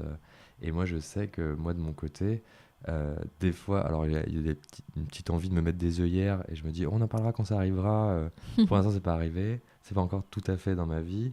Et à la fois, je sais que quand ça va arriver, je vais bien m'en occuper, bien m'occuper de moi et bien m'occuper du sujet et essayer quelques jours avant de commencer à en parler, etc. De ne pas être surpris ou pris de court par des trucs. Et surtout, pour moi, la jalousie que je commence des fois à ressentir, genre, ou la peur, il y a vraiment une peur derrière, genre, oh, elle va faire tout ça et moi, j'ai rien planifié ce week-end-là, etc. Moi, je vais être nul, je vais être là à rien faire, tout seul à regarder mon plafond. En fait, c'est une belle aussi invitation à me dire, tiens, c'est peut-être une belle occasion de prendre soin de moi aussi, tu vois, qu'est-ce que je peux faire moi pour prendre soin de moi à ce moment-là, parce que Nina est en train de prendre soin d'elle en allant vers une relation qui lui fait du bien, qui réveille des choses, etc. Vu que mon bonheur est entre mes mains et pas entre les tiennes, qu'est-ce que moi Parce qu'en effet, si j'estime que mon bonheur est entre tes mains, tu es en train de partir avec ton Mm. bonheur Et le tien. et le mien. Et je fais, bah, du coup, j'attends qu'elle revienne pour être heureux. Et en effet, c'est la jalousie que des fois je ressens me fait me dire, ah, oublie pas toi aussi de te préparer un moment sympa. Mais ça peut être, c'est pas forcément aller faire une date non plus euh, en même temps, etc. pour sentir que genre on est quitte. Mais plutôt aussi, genre vraiment une soirée entre copains, une soirée seule au ciné, un truc où je sens que je me fais du bien, je me chouchoute. Mm. Euh, Entre guillemets pareil. Ben, des fois c'est comme tu dis, c'est une belle information, invitation à euh, d'aller plus loin que juste ah ça me fout le seum, j'ai envie de crever là, c'est horrible ce qui se passe et tout, c'est de sa faute, etc. Ouais, se Du rappeler coup qu'on l'a choisi tous les deux aussi, je pense, ça c'est ouais, qu'on a important. choisi absolument tous Et les dans deux. des moments comme ça, et de se dire, non mais en fait, je l'ai choisi, quand moi je le vis, c'est super cool. J'aime toujours autant Raphaël. Là, c'est peut-être plus dur pour moi, mais je sais que j'ai choisi ça, quoi, en fait. Je suis pas une Ouais. victime de cette relation. Non, ça, je le subis pas. Et, mais voilà, c'est vrai que pour démystifier, en tout cas pour nous, je peux pas parler au nom des autres couples ouverts, etc., mais que la jalousie ne, ne s'élimine pas, ne disparaît pas en Hmm. claquant des doigts, Ouais, est une donnée, mais au même titre que la peur, ouais. Et même la honte, par exemple. Enfin, moi, j'ai des petits relents de honte, effectivement, même là, à l'approche du fait qu'il y a quelqu'un qui va arriver, effectivement, dans ma vie. euh, oh, je fais enfin, vraiment je suis cette meuf qui a le beurre et l'argent du beurre c'est et la vrai. crémière et c'est petit Mm. mais c'est quand même il y a des petites ouais je sais plus comment on dit réminiscences de ça qui Ouais. arrivent donc en fait même voilà où franchement ça va bien et je sais que ça va bien se passer au final et qu'on va le gérer et que mais c'est juste effectivement pour dire aux gens que tout n'est pas rose et que Non, c'est bien pas sûr. facile Ouais. enfin ouais c'est pas Que tu deviens pas un robot, évident tu ouais. deviens ni un robot de genre Plus rien je ne ne ressens plus m'atteint. rien, voilà. Et, euh, et c'est ni comment dire, la torture psychologique et Hmm. émotionnelle qu'on pourrait imaginer quand on est dans Qu'on un autre l'a type de pas fait relation, en fait, etc. ouais, ouais. Et du coup, mais en effet que voilà, ouais, on est quand même jaloux. Moi, nous deux, on a voulu déconstruire aussi beaucoup dans la jalousie la possessivité. Pourquoi on est possessif? Pourquoi je crois que t'es à moi? Tous les petits mots d'amour qui dit mon amour. Pourquoi je dis mon amour? Hmm. En quoi t'es à moi? Euh, un objet peut être à moi Hmm. et déconstruire l'idée de possessivité, mais aussi genre ultra large, hein, genre posséder des terres, posséder Oui, un pays, se dire ça c'est mon pays, ça c'est posséder ouais. des animaux, etc. Enfin, Tant de problèmes plein liés de à trucs. ça. Enfin, quand on a essayé de déconstruire la possessivité, on s'est aperçu, tiens, il y a un trait humain, vraiment de l'homme avec un grand H ou même peut-être un petit H des fois, qui s'est dit, tiens, ça c'est à moi, ça c'est à moi. Ce caillou, je l'ai récupéré, il est à moi, etc. Et en fait, que tu tires ce C'est trait, tu tenu à tires cette rien, quoi. ficelle, ça arrive aussi au couple et ça arrive à ce que des personnes peuvent être à toi. L'esclavagisme, tu pouvais dire que tu avais un être humain Hmm. l'esclavage, pardon, tu pouvais dire qu'il y avait un être humain qui était à toi. Et du coup, là, dans un couple, par exemple aussi en famille, on dit mon fils, ma fille, c'est mon papa, ma maman. En quoi ils sont à moi, tu vois? Donc, et tout ça, essayer de déconstruire toute l'idée de possessivité pour en arriver juste à en quoi ma partenaire de vie est à moi. Hmm. Euh, Il y a des beaux côtés à ça. C'est beau de s'appartenir des fois, de sentir qu'on est possédé par quelqu'un ou de sentir qu'on possède quelqu'un. Les deux, Hmm. il y a un beau côté quand même. Il y a un côté lumineux là-dedans Hmm. qui est compréhensible. Mais de voir en effet tout ce que ça implique autre et qui fait que ça nous fait pas du bien en fait. Et donc quand on a commencé le couple ouvert, un des premiers trucs que je me fixais un peu dans mes réflexions et tout, c'était euh, arriver à m'auto-persuader maintenant que Nina n'est plus à moi, mais n'a jamais été à moi, ne sera jamais à moi, elle n'est qu'à elle. Hmm. Parce que sinon, à l'époque, quand on était ensemble, t'étais à moi. Quand on n'était plus ensemble, t'étais pas à moi. T'étais un jouet que je perdais, t'étais une Hmm. possession que je perdais. Et en fait, c'était complètement de A à Z une illusion. Je n'avais jamais eu ce jouet. Enfin, dans tous les cas, en fait, t'étais en vie et t'étais à toi. Après, c'était un beau cadeau que tu veuilles bien passer une journée avec moi, etc. Et de déconstruire la possessivité, moi, ça m'a fait énormément de bien, mais pour dire que je l'ai encore aujourd'hui. Aujourd'hui, on vit dans notre appart, des fois on oublie un peu tout ça, etc. Et quand je vais me rappeler, mais ça va pas être que en fonction des autres mecs ou des autres flirts que tu puisses avoir, ça peut être aussi un projet de vie, un projet genre, ah tiens là j'ai envie de partir 9 mois en Antarctique, ça va me rappeler que t'es pas à moi. Et donc du coup mon cerveau en mode automatique, des fois il repense que t'es à moi. Alors j'essaye de faire un pas vers, de plus à chaque fois vers me rappeler tous les jours que t'es pas à moi, que rien n'est à moi à part mon corps peut-être. Et, et du coup, je trouve ça vachement intéressant de garder cette notion-là. Mais l'émotion, la jalousie, qui est un peu des fois liée à cette possessivité, est toujours là. Comme la possessivité, c'est toujours des rappels, toujours des trucs, des traits humains que je pourrais jamais tout à fait enlever, mais qui sont porteuses d'informations, ouais, porteuses de conseils aussi, porteuses de trucs. Ouais. Faut arriver à lire entre les lignes. C'est peut-être moins, il y a moins de souffrance, je dirais, où il y a moins de... et puis c'est aussi, oui, on peut travailler sur aussi, ça veut dire quoi souffrir et en fait c'est comment aussi tu choisis de voir tel ou tel événement et comment est-ce que tu l'interprètes, etc. Mais moi en tout cas, oui, je peux encore avoir toutes ces émotions-là qui viennent. Je trouve qu'elles sont je sais pas comment dire, à un degré moins intense en quelque sorte, donc ça me tord moins les boyaux. Oui, c'est moins passionnel qu'au début. Il y a quelque chose de plus apaisé, quoi. Donc c'est un peu aussi pour vous dire, vous inquiétez pas, enfin normalement ça... plus tu le travailles, c'est comme, je sais pas, une pâte à modeler, et plus elle devient molle, et plus elle devient flexible, et plus tu peux effectivement jouer avec, etc. Mais elle est toujours là, mais elle devient plus flexible. Puis t'as eu de l'expérience, t'as eu de l'habitude, t'as eu des trucs genre, ah, je suis passé par là, tiens, je connais. Cette fois-ci, on va tester comme ça. Ouais. Voilà, moi je pense qu'on pourrait continuer longtemps mais sur la jalousie, mais j'ai envie qu'on aille sur une autre question. Il y avait une question sur qu'est-ce qui se passe si... est-ce que c'est possible qu'il y ait un couple monogame et à un moment donné, ça discute couple ouvert, mais qu'il n'y en ait qu'un des deux en fait, qui soit libre parce que l'autre ne serait pas intéressé par ça. Alors, bon, ce n'est pas notre cas, donc on ne va pas témoigner de notre vie là-dessus. Oui, on peut que spéculer, imaginer. Ouais. Moi, je peux m'imaginer autant oui que non, dans le sens... vu que pour moi, c'est toujours un équilibre à trouver au sein de son couple, une discussion continue et qui s'agrémente tous les jours. Ça se trouve, ça peut être un équilibre complètement bien pour des gens. Comme c'est vraiment si les deux s'engagent là-dedans, si les deux se lancent là-dedans, signent le contrat, sautent en même temps dans un équilibre où il n'y en a un seul des deux qui va rencontrer d'autres personnes là où l'autre est fidèle dans un sens ou ne va avoir ou exclusif, pas fidèle, exclusif. Si c'est leur équilibre et ça leur apporte du bonheur, pourquoi pas, du moment, parce que en fait même nous on a toujours des problèmes et des disputes et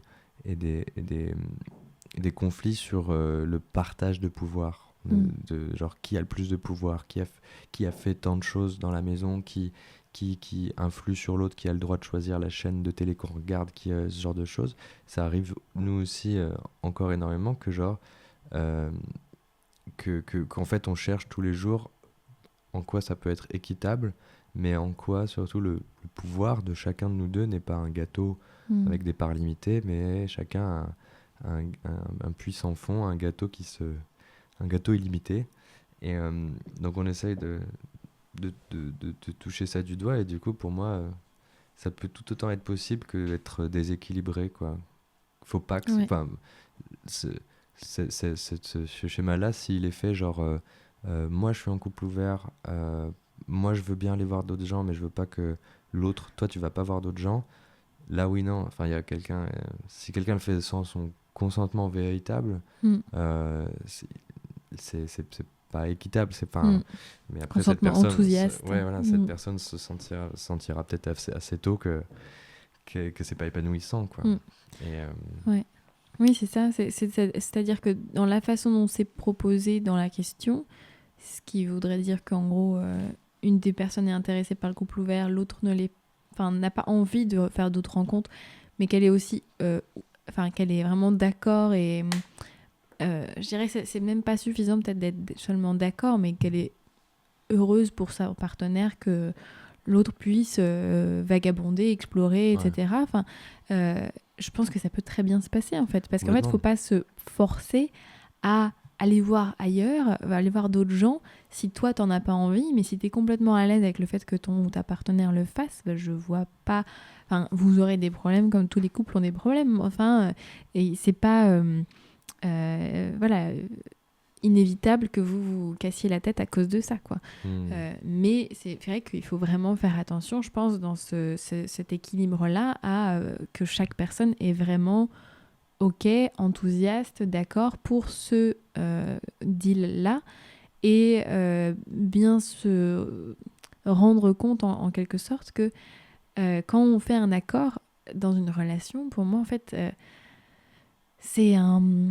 À un moment donné, on s'est mis d'accord sur un truc, mais on est des êtres pensants, complexes, on évolue tout le temps, et donc c'est des accords à remettre en question régulièrement, en quelque sorte. Et donc Ouais. quelqu'un pourrait dire, bah moi, en ce moment, je suis pas intéressé pour voir d'autres gens, je suis complètement OP pour que toi tu le fasses, et je suis content pour toi. Et d'ici 6 mois, d'ici 5 ans, ça se trouve, cette personne aura envie d'explorer. Donc en fait, pour moi, vous pouvez vous dire, bon, on est en couple ouvert, pour l'instant, j'utilise pas mon joker, mais je l'utiliserai peut-être plus tard, tu vois. Hmm. Donc, en tout cas, et sachez que je l'ai lu dans des livres, il y avait des témoignages, donc ça existe. Je connais pas personnellement quelqu'un qui fait ça, et nous non plus, mais c'est complètement possible. Je pense que ça... Enfin, ouais, on en parle moins, mais c'est complètement une option, quoi. Hmm. Ok, Carrément. next question. Ah oui, il y avait une question aussi sur le fait d'être en couple. Les deux personnes sont intéressées par le couple ouvert, en ont parlé, sont d'accord, enfin, évidemment, peuvent explorer la question, mais n'arrivent pas à passer le cap, n'arrivent pas à passer à l'action et à vraiment aller rencontrer d'autres personnes. Alors, c'est tout ce que j'ai sur la question en soi, donc j'ai pas énormément d'infos sur le contexte, quoi, comment, qu'est-ce qu'ils ont déjà testé ou pas. Donc, en soi, il y a mille choses que j'aurais envie d'investiguer et de comprendre qu'est-ce qui fait que... Parce qu'il y a mille choses qui pourraient faire en sorte que les gens bloquent. Mais est-ce que toi, il y a un truc qui te vient, en fait, quand t'entends ça? Ouais, booker des sessions avec Nina. Rebelote. Non, non, mais outre ça, non, j'en ai vraiment aucune idée. Parce que moi, mon expérience de nous deux, ça s'est fait relativement différemment, vu que ça s'est fait un peu bah, voilà, au compte-gouttes, naturellement. On était séparés, mais on s'aimait. Enfin, on était affranchis du label en couple. Donc, c'était comme si on avait une zone libre, etc. Donc, j'imagine que ça veut parler surtout des premières expériences. C'est des couples qui sont Qui OK sur n'ont le théorique, jamais mais passé le qui ont cap, passé ouais. le cap de la mise en action du truc. Ouais. Moi, je pense vivre de mon meilleur conseil, je pense ce qui me vient serait de le vivre le plus à deux possible. C'est ce que je conseillerais à des gens, sauf si c'est pas leur cam quoi. Mais genre, vous êtes d'accord sur le théorique, vous êtes chaud, vous voulez tenter, vivez-le à deux quoi. Ça veut pas dire sortez en même temps ensemble, mais c'est partager vos expériences et genre bon bah je me suis inscrit sur cette appli, tu penses quoi de mon profil? Tiens, j'ai matché avec quelqu'un, c'était cool et tout, on rigole bien. Euh, de le vivre ensemble, parce que je pense qu'un truc qui pourrait être flippant, c'est genre on est d'accord théoriquement, maintenant on y va, que le meilleur gagne. Enfin genre Mmh. genre toi t'es plus bonne que moi, donc moi je suis tout moche, ou Mmh. l'inverse, etc. Enfin il est plus fort que moi, il est plus séducteur. Il peut y avoir un côté compétition qui peut faire peur, lequel ramène le plus de conquêtes. Mmh. Et non, pour moi, on peut du coup se sentir dans un projet de couple un peu seul, un peu genre machin, alors que de le vivre à deux, se dire. Mmh. Et surtout, un truc que je pense que j'ai hâte de savoir si c'est vraiment aussi répandu que ce que moi je l'ai vécu en rencontrant des gens en couple ouvert, etc. Mais que l'envie tombe assez vite. L'envie d'aller voir ailleurs, entre guillemets, de rencontrer d'autres gens, euh, tombe, enfin, n'est plus un Il n'y a truc plus aussi fort l'interdit. parce qu'il n'y a plus l'interdit en fait. C'est autorisé, tu as un champ libre et maintenant, bah, aller dans ce champ, vu qu'il n'y a plus de barrière à sauter, bah, enfin, en fait, c'est le jardin, l'herbe verte du voisin, il n'y a plus de. Il y a plus de barrière, c'est ton jardin aussi, comme celui du voisin. Et du coup, tu fais, ah bah c'est tu le vois pas, tu le vois comme tu voyais ton jardin en fait, tu vois. Hmm. Et du coup, tu vas en effet moins où tu as moins ce désir parce il y a plus d'interdit à braver, on t'interdit pas un truc. C'est genre, bah si, vu qu'on me l'interdit, je le veux absolument. Et donc il y a ça aussi Ouais. qui peut. Peut-être que si un couple s'est mis d'accord théoriquement, après il y a peut-être l'envie qui tombe de genre, bah maintenant on peut, Ouais. donc en fait j'aime bien rester avec toi, c'est quand même cool et tout, machin. Hmm. Donc Ouais. non, j'ai pas de conseils plus que ça. Je sais pas si toi Hmm. t'en as. Moi, j'aurais des questions en fait. Moi, je pense que c'est des questions que moi j'aimerais poser à ces gens ou que eux-mêmes se posent effectivement déjà jusqu'où ils sont allés dans la conversation effectivement est-ce que vous avez concrètement parlé de ok combien de personnes par mois on peut voir est-ce qu'on peut revoir plusieurs fois la même personne ou pas. Est-ce que ça peut être quelqu'un qu'on connaît ou qu'on pourrait recroiser dans notre ville. Est-ce que c'est quelqu'un avec qui je peux tester des trucs sexuels que j'ai jamais testé avec toi. Enfin en fait d'y aller quoi dans les questions et en fait si même dans le langage, dans la conversation il y a déjà des blocages, et ben forcément il y en aura aussi dans la concrétisation, dans l'acte. Si c'est déjà trop difficile d'en parler, bah effectivement ce sera quasiment impossible de le faire quoi. Donc c'est presque de s'entraîner quoi et de se dire bah moi ce que j'aimerais ce serait plutôt à une soirée dans un bar, ou moi ce que j'aimerais c'est par des applis, ou moi ce que j'aimerais c'est une soirée échangiste, moi ce que j'aimerais c'est enfin d'explorer quoi et de voir ok est-ce que j'arrive déjà à en parler, à regarder mon partenaire en face et à lui dire ça dans les yeux parce qu'en fait ça aussi que ça te prépare à quand on va le faire comment est-ce qu'on va en parler après et ok bah imaginons ok moi je savais pas que tu voulais faire une soirée échangiste. Ok, et qu'est-ce qui se passe quand tu reviens? Bon, en général, les soirées échangistes, c'est plutôt tu y vas à deux, mais bon, oublions. Mais j'en sais rien, tu proposes un truc, l'autre ne savait pas, donc déjà, vous pouvez en discuter. Donc, ok, qu'est-ce que ça me fait? Ça me fait ça, ça me fait ci. Et quand tu rentres, est-ce que tu aurais besoin de temps juste pour toi, tout seul, pour récupérer en quelque sorte, pour être dans ta bulle? Est-ce qu'on en parle tout de suite? Pas tout de suite? Enfin, et en fait, ça te permet juste de voir un peu les options, parce que parfois, on a tellement des œillères, on s'imagine pas les situations, et du coup, quand elles arrivent, c'est hyper dur, quoi. Et donc, de faire des scénarios, quoi, en quelque sorte, dans son esprit, pour déjà un peu balayer le champ des possibles, et de voir qu'est-ce que je veux, qu'est-ce que j'aimerais, etc.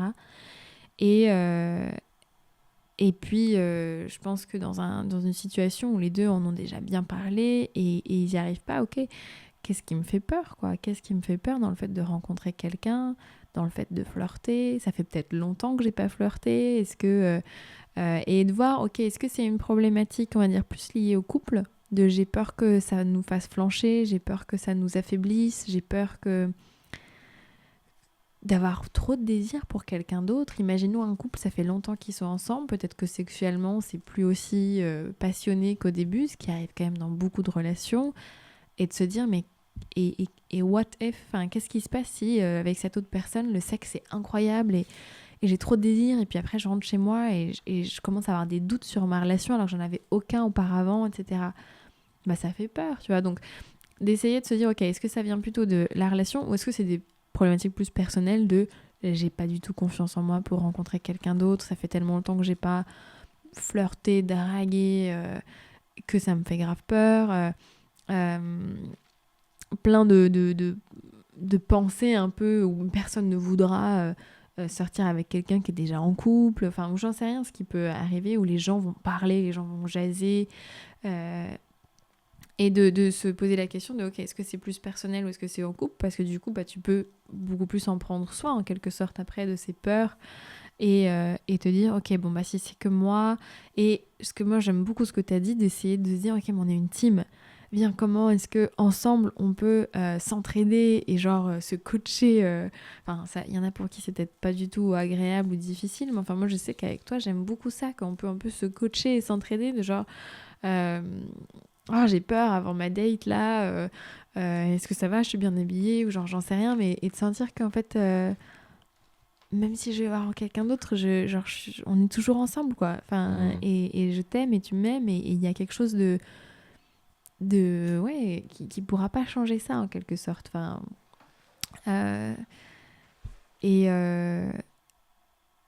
et de se poser des questions sur ok, comment est-ce que j'ai envie de rencontrer cette personne en fait, enfin ces futures potentielles relations quoi. Ouais. Parce qu'effectivement il y a des sites de rencontres qui sont beaucoup plus appropriés pour ça, qui ont pris en compte le fait qu'il y avait des relations polyamoureuses, couple ouvert, je crois qu'elle s'appelle OkCupid par exemple. Ouais. Ou dans des cercles de communautés différentes. Moi, je sais que je fais de la danse et je rencontre beaucoup, moi, des personnes avec qui je peux avoir des histoires au travers la danse de couple qui s'appelle le blues, que je recommande à tout le monde d'ailleurs. Ou ça pourrait être dans d'autres... je pense que dès que tu vas dans des cercles déjà qui sont un peu alternatifs, bah, tu risques plus de rencontrer des personnes qui sont ouvertes au couple ouvert, etc. Parce qu'en fait, à partir du moment où tu commences à remettre en question la société, tu commences à ouvrir un peu toutes les portes, quoi. Que ce soit parce que t'es végane, que ce soit parce que t'es polyamoureux, que ce soit, j'en sais rien, parce que t'es vraiment... Enfin bref, autre chose. Donc, je chercherais aussi, ok, quel type de personnes j'aimerais rencontrer, en fait. Et est-ce que je peux aller dans tel ou tel endroit pour les rencontrer? Enfin, voilà, il y a je pense que là, c'est plus... ces réponses-là sont plus sur, ok, si c'est des peurs personnelles, en quelque sorte, de j'ai peur de rencontrer quelqu'un et en fait, j'arrive pas à juste draguer de nouveau, quoi. Et si c'est plus lié au couple, bah, d'en parler avec son partenaire, effectivement, et d'essayer de se rassurer, et voilà. Est-ce qu'il y a quelque chose d'autre qui était venu, Raphaël? Parce que j'ai un peu beaucoup parlé là. Non, je trouve que ce que tu as dit, c'est très bien. Je l'ai encore payé juste avant. Ouais, oui. Je lui donne plein de billets. Elle me menace, en fait. Ok. J'ai envie d'aborder c'était pas une question, c'était un commentaire que j'ai reçu, et oui, et en fait j'ai reçu plusieurs commentaires parfois qui me parlaient de ça, ou c'est des choses que j'ai pu entendre et que j'avais envie de juste clarifier. Merci Raph. Des gens qui entendent notre discours et qui disent mais ce que j'entends en fait c'est beaucoup de souffrance dans ce que vous dites, C'était un commentaire en particulier, non? Oui, c'était un commentaire en particulier qui disait « J'ai toujours peur de ce qui implique de la souffrance en amour. Pour moi, c'est un marqueur qu'envoie notre cerveau pour nous dire de partir, que quelque chose ne va pas du tout. J'ai l'impression que multiplier les relations peut, à certains moments, fragiliser l'estime de soi de l'autre, et c'est quelque chose que je me refuserai toujours à faire et que je refuse l'on me fasse, même s'il n'y a qu'un doute que cela peut arriver. Je trouve cela cruel. S'imposer cela pour garder l'autre et la relation, je préfère être célibataire, je crois. Et imaginer l'intimité de l'autre avec une tierce personne, c'est très dur, non? Je vous entends parler de grandes souffrances et c'est cela que je retiens surtout. » Alors, je comprends complètement que ce soit ça qu'on entende, effectivement, et que ça fasse peur. Je pense que si Raph et moi, on parle des souffrances et des difficultés, c'est pour montrer, pour être vulnérable, tout simplement, pour montrer que le chemin, il n'est pas tout lisse, tout beau, tout simple, tout Instagram, et pour que les personnes qui traversent ce genre de choses se sentent tout simplement moins seules et qu'elles se disent, ok, on n'est pas les seuls couillons à faire des erreurs, à se faire du mal, etc. Et donc, c'est un peu ça le but, quoi. Et j'ai l'impression, et moi c'est ce que j'essaie aussi de transmettre, c'est que y a plein de bonheur en fait, et que bien sûr si dans la balance il y avait plus de souffrance que de plaisir et de bonheur, on ne le ferait pas en fait. Oui, pour moi c'est tout ce qu'on a traversé avec toutes les difficultés nous a amené là où on est aujourd'hui, et je ne regrette rien, que ce soit l'infidélité, que ce soit les débuts du couple ouvert difficile ou encore d'autres choses, mais il y a rien. Enfin, tout nous a amenés là où on est et je suis tellement fière de là où on est et tellement heureuse de là où on est. Enfin, donc, bon, pour ceux qui voilà, pourraient peut-être s'inquiéter de pourquoi est-ce qu'on est en train de faire ça, il y a des bonnes raisons et que le bénéfice est vraiment énorme en fait. Ouais. Et l'autre chose, c'est qu'il y a pas mal parfois cette pensée de mais l'amour, ça devrait pas se faire souffrir ou s'il y a de la souffrance, il faut partir, etc. Alors, en fait, c'est compréhensible et il y a, oui, bien sûr, un niveau de souffrance où il faut partir, hein, il faut se courir et partir, bien entendu. Et je pense que c'est important d'écouter son corps et d'écouter les signaux de notre cerveau, de notre corps qui nous disent alerte, alerte, alerte, là, il faut partir, ça va pas, ça va pas, ça va pas. Et c'est très différent aussi de certains moments on va dire, souffrance, qui en fait sont des moments charnières dans une relation, dans une vie, où tu apprends énormément, où tu grandis, où c'est une sorte de passage. Et pour moi, une relation, c'est comme la vie. Tu ne peux pas avoir une vie où il n'y a que du bonheur. Et on ne serait pas capable de voir le bonheur si on ne savait pas ce que c'est que le malheur. En fait, il y a des hauts et des bas et ça fait partie de la vie et c'est les saisons de la vie. Et dans une relation, pareil, ce serait une illusion pour moi de penser qu'une relation ne peut être que bonheur, où il n'y a aucun couac, quoi. Alors, je pense qu'il y a des degrés et qu'il y a des relations qui sont plus extrêmes que d'autres. Je pense que nous, on fait plutôt partie de personnes qui vivent les choses de façon très forte et très intense, donc ça fait des gros hauts et des gros bas. D'autres peuvent vivre les choses différemment, et c'est pas pour dire que c'est mieux ou moins bien, mais je pense que tout le monde voit une fluctuation, quoi. Il y a des jours qui sont meilleurs, des jours qui sont moins bons, il y a des tensions à des moments, et c'est normal. Il faut pas... Enfin, moi, en tout cas, je me dis, il faut pas avoir peur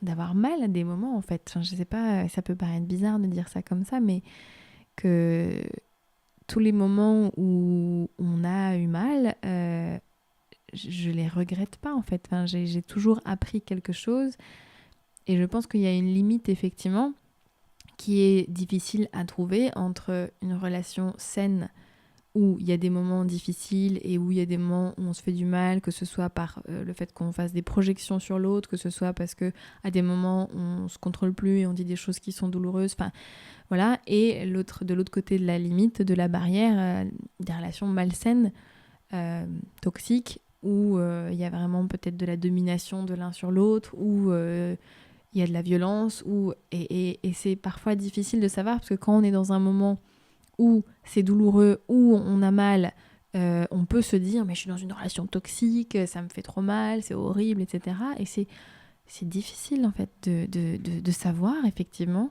Je pense que demander l'aide à ses amis, demander l'aide à des gens, demander des conseils, mais au final revenir toujours à soi et s'écouter, c'est super important. Mais bon voilà, il y a cette différence entre les deux et les souffrances dont nous on parle.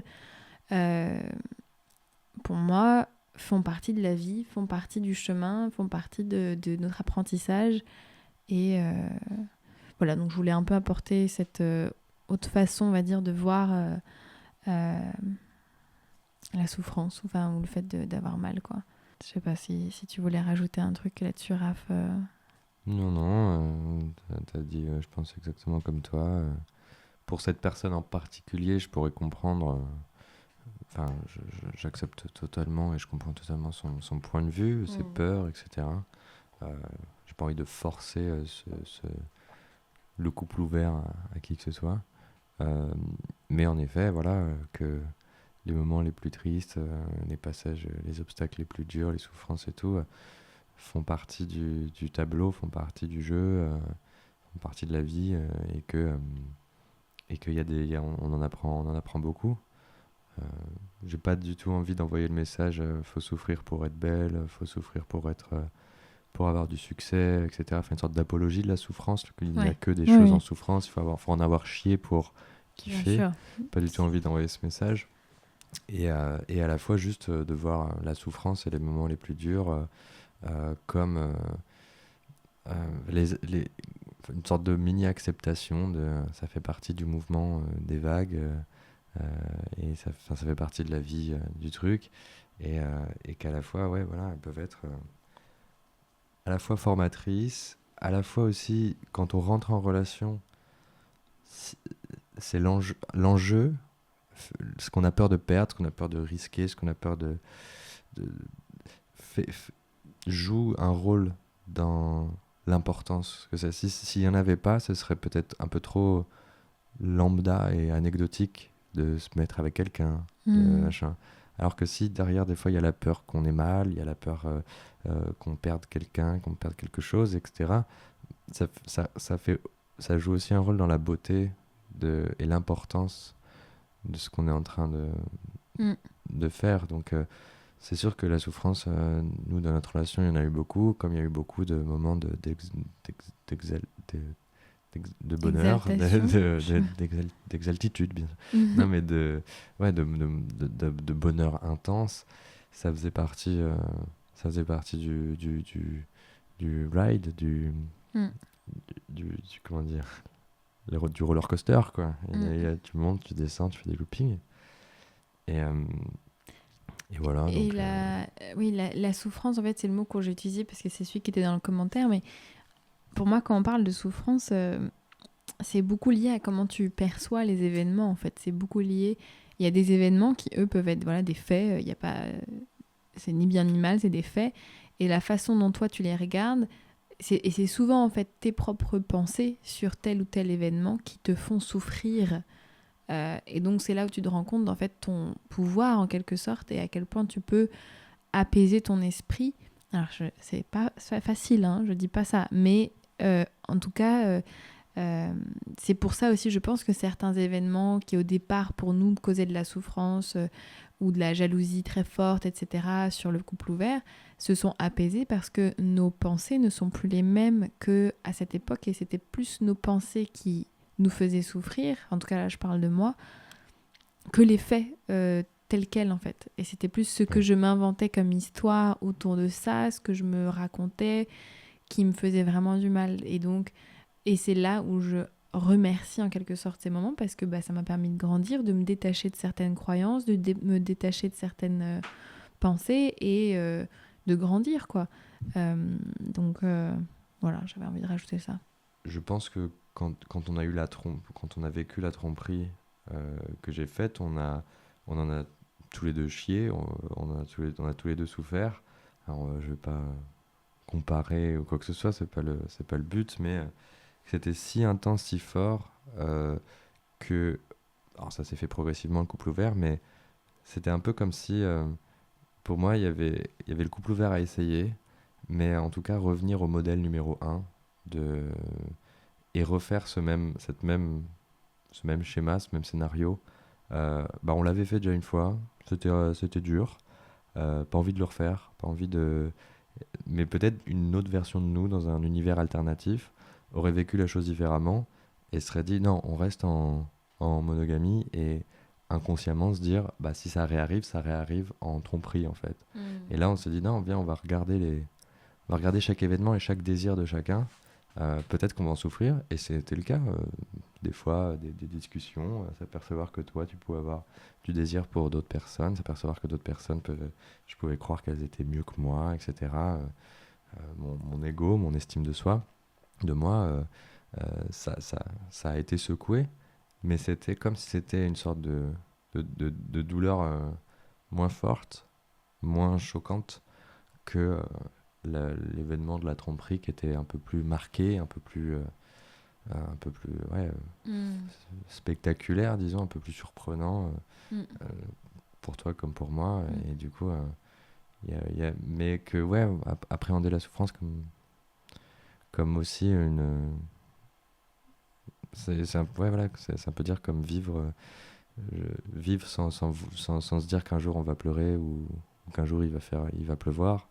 Ça, c'est plus dur Mm. peut-être que de se dire de l'accepter et non pas de le prôner ou quoi que ce soit, ou juste de l'accepter un peu neutre, un peu genre ça fait partie du truc quoi. Ouais. Qu'est-ce que ça va m'apporter comme info ou comme apprentissage ou comme émotion à vivre, juste à expérimenter pour rien.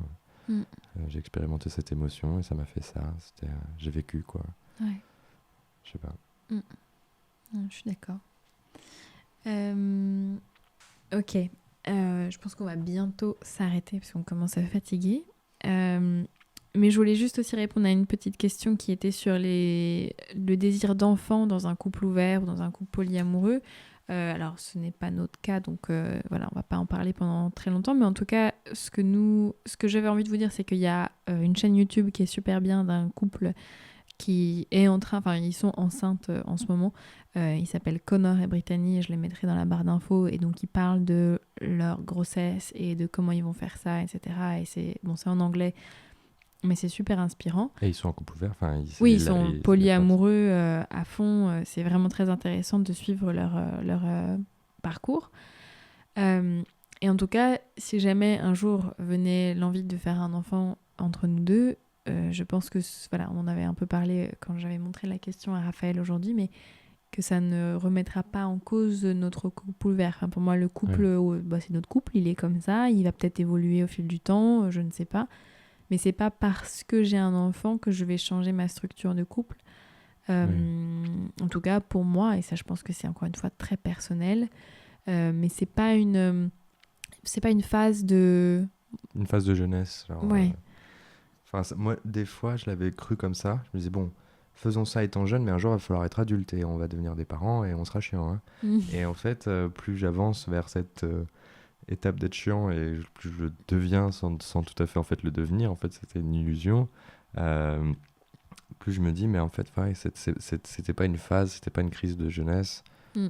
C'est vraiment des fondations et des valeurs que je partage et que je trouve saines pour nous, qu'on a trouvé le fonctionnement qui nous plaît, qui nous fait du bien. Donc en effet, que s'il y a parentalité qui arrive, que ça fera... On se posera la question. Moi, j'ai pas du tout préparé, brainstormé le truc. J'ai pas du tout un truc bien précis en tête. Donc ça sera beaucoup de discussions qui seront tout aussi intéressantes justement. Mais qu'il n'y a plus le truc genre, non, à un moment, il faudra arrêter de déconner, quoi. Et du coup, de se poser la question, ce sera intéressant. Ouais. Carrément. Ok. Bah pareil, moi, voilà, on est assez d'accord là-dessus et que on verra comment ça se passe. Se poser la question pour nous, mais aussi pour le potentiel enfant. Ouais. Parce qu'il fera aussi partie de ce truc dans un sens, et il y a des familles qui sont plus classiques, traditionnelles, et du coup, dans quoi on l'implique, dans quoi machin, est-ce que... Je pense est-ce qu'il sait, est-ce qu'à un moment on le dit, enfin je sais pas du tout. Ouais. Moi ma vision des choses elle est assez d'être honnête et de prendre de pas prendre l'enfant pour un con en quelque sorte, enfin, et de dire de expliquer avec le langage bien sûr adapté toujours à l'enfant et les infos qu'il peut comprendre, mais d'être transparent en fait. Enfin moi je pense que c'est pas genre, je veux dire, quand tu vois toutes les façons dont les êtres humains ont vécu, que ce soit dans différents pays, dans différentes périodes historiques, ça n'a pas toujours été, ce n'est pas partout la monogamie telle qu'on la connaît. Donc en fait, les êtres humains s'adaptent, comprennent, peuvent vivre plein de choses différentes. Donc bien sûr, voilà. Et sinon, il y avait quelqu'un qui me demandait où est-ce qu'on en est aujourd'hui, c'est quoi un peu le bilan depuis qu'on a lancé cette aventure du couple ouvert. Et ben, je pense que vous voyez un peu, voilà, ça continue à notre rythme. De temps en temps, on voit quelqu'un, on s'en parle. On se force pas à aller profiter de notre passe-droit tout le temps. Mais ça fait partie de notre vie. C'est quelque chose qui nous a forgé, qui nous a permis de grandir énormément sur plein d'aspects, je pense. Et moi, je me verrais pas vivre autrement à l'heure actuelle, quoi. Ouais, ça. Et c'est en effet, beaucoup de gens se posent la question, mais du coup, est-ce que vous rencontrez d'autres gens tous les jours, tous les soirs, tous les week-ends c'est pas tout à fait, pas du tout même ça. Au contraire, c'est même plus un truc de... Quand ça arrive, c'est que c'était important, c'est que c'était une relation importante à vivre, à expérimenter, etc.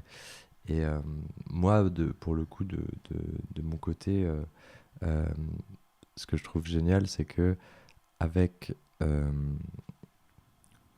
ce couple ouvert, ça me permet d'être sur un cheminement qui explore mon estime de moi, mon rapport aux autres, hommes et femmes, comment je me présente au monde, et aussi dans le flirt, que si j'avais été entre guillemets monogame et si j'avais pu ne vivre que ça en étant célibataire et donc en cherchant entre guillemets l'amour avec un grand A, the one, l'élu de mon cœur, euh, j'aurais un peu tout mélangé. Là où maintenant en ayant entre guillemets le beurre, l'argent du beurre, la crémière, le crémier, la boutique, la rue, la ville, et ben il y a un truc de genre je peux faire quand j'essaie de rencontrer d'autres personnes, quand je flirte, quand machin, je suis sur une exploration euh, de moi euh, où je mélange pas du coup rechercher le un de ma vie, quoi. Et parce que c'est déjà fait dans un sens pour moi, c'est genre j'ai mes projets là. Et du coup, il y a un vrai rapport à moi-même et aux autres de qu'est-ce que je veux partager avec l'autre. Et, euh, et je vois maintenant mes rencontres hors du couple, enfin extérieures au couple, comme rencontrer des amis et qui sont là pour le coup dans mon orientation sexuelle et avec qui je vais pouvoir partager une activité, même si ça appauvrit un peu l'activité, mais genre, c'est pas faire du foot, mais c'est genre un truc que je peux pas faire avec d'autres amis. Euh, On parle de cul, là.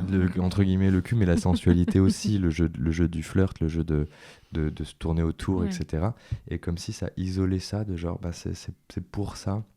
Et donc, qu'est-ce que ça me fait casser tous mes préceptes et concepts que j'ai construits à l'adolescence dans la découverte de la sexualité, du jeu de l'amour, de la drague, etc., de l'homme à la femme, etc., pour mon orientation hétérosexuelle en tout cas.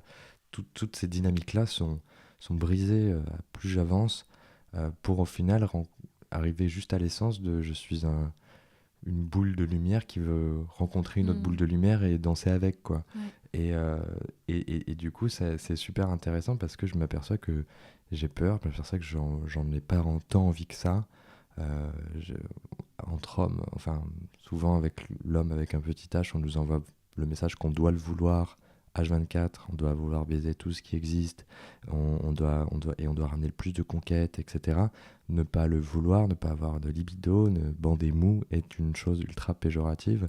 Et du coup, quand je m'aperçois des fois que je vais en soirée avec une part de moi qui a très envie d'être séducteur, de draguer, de rencontrer, et une part de moi, un enfant terrifié qui veut pas du tout, qui veut rester tout caché, etc., ça me permet, du fait de le faire accompagner avec toi, du fait de, de, de ne plus être biaisé par le fait de rencontrer absolument ma contrepartie dans la vie, mon âme sœur, etc., du fait de faire que pour cette expérience-là, de le faire plus clairement et de m'apercevoir que c'est déjà une galère et que c'est